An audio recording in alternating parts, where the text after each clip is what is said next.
Once you have a topic and title for your blog post, the next step is to create and structure its content.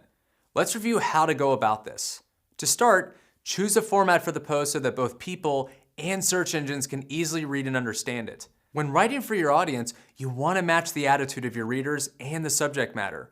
Consider if your writing should be serious, fun and personable, uplifting, quirky and humorous, or authoritative. Readers might not be able to point out that the tone is what's off-putting about your content and therefore your brand, but it's the little things that can leave a big impression. Your goal should be to create an interesting narrative with each post that your audience can follow. This also starts with having a solid structure for your posts that readers recognize and therefore know what to expect. One easy structure to use is the list formula. Starting with an intro, list out the main points of the article, and then wrap it all up with a strong conclusion. The how-to formula is another easy-to-use and logical format. It begins with an introduction, there's a section on why this matters to the reader that provides more context, and then you provide details on how to do something in a list format. If you start with the formula for the backbone of your article, it's easier to get started. It will be overwhelming to write an introduction without knowing where the piece is going to go. Start by filling in the main points and save writing the introduction and conclusion for after you've written the piece or created a solid architecture for the post. When writing an intro, make it captivating. If you lose the reader in the first few paragraphs or even sentences of the introduction, they'll stop reading even before they've given your post a read through. Grab their attention, use humor, be empathetic, or grip the reader with an interesting fact or statistic. And describe the purpose of the post and explain how it will address a problem the reader may be having. It should be a follow-up to the title they found interesting. This will give the reader a reason to keep reading and give them a connection to how it will help them improve. If you read the first few lines of this blog post, would you want to keep reading? What about this blog post? Keep your buyer persona in mind and think about what would entice them to keep on reading. And what about the rest of your blog post? The body of your blog post is where your readers will undoubtedly derive the most value. HubSpot did an analysis and found the ideal blog post length is roughly 2,100 words. But that will vary depending on your topic. Always solve for the reader first. Make sure you cover your topic in full and have met the expectations that your blog title promised. Let's review some formatting best practices to ensure you're creating effective blog posts that are remembered. Mention your keyword at a normal cadence throughout the body of your post and in the headers when it makes sense. That means including your keywords in your copy, but only in a natural, reader-friendly way. Don't go overboard though, at the risk of being penalized for keyword stuffing. Whenever you create content, your primary focus should be on what matters to your audience, not how many times you can include a keyword or keyword phrase in that content. Here's a pro tip to avoid keyword stuffing. Consider writing the synonyms of your keyword as opposed to keyword stuffing. For example, digital nomad is a main topic I write about often, but instead of repeating that term over and over in my content, I change it up with synonyms like remote worker or telecommuter. And while text is one of the most important facets of an effective blog post, your content needs to be more than just text. You need to pay attention to how you present the content.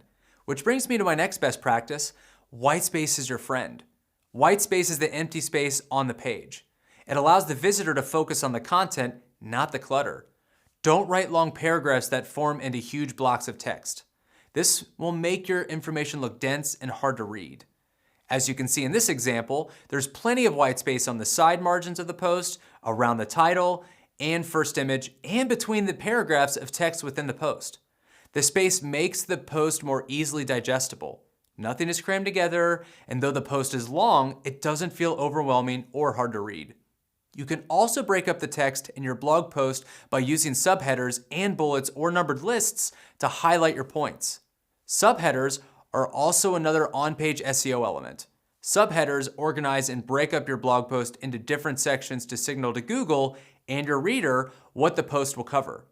Subheaders should be written with H2 tags or smaller, never H1 tags, which signal a title.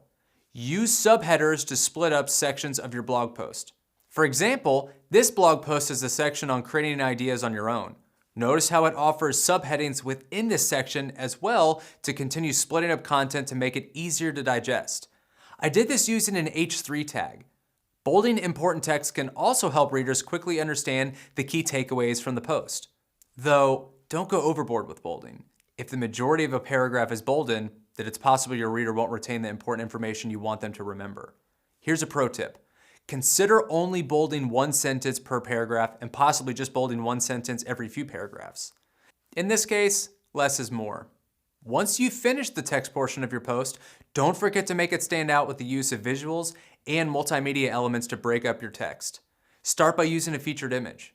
A featured image usually sits at the top of a blog post and is another element to draw readers in to learn more.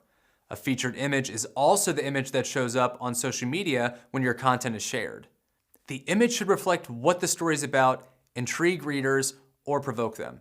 It doesn't need to directly illustrate what your post is about, but they should be loosely related to your content. While most people enjoy a great cat photo, it may not always be relevant to your content. And throughout the body of your blog post, use multimedia content wherever it's possible to break up the blog post and re-engage your reader. Add images, videos, audio recordings, embedded social media posts, and so on.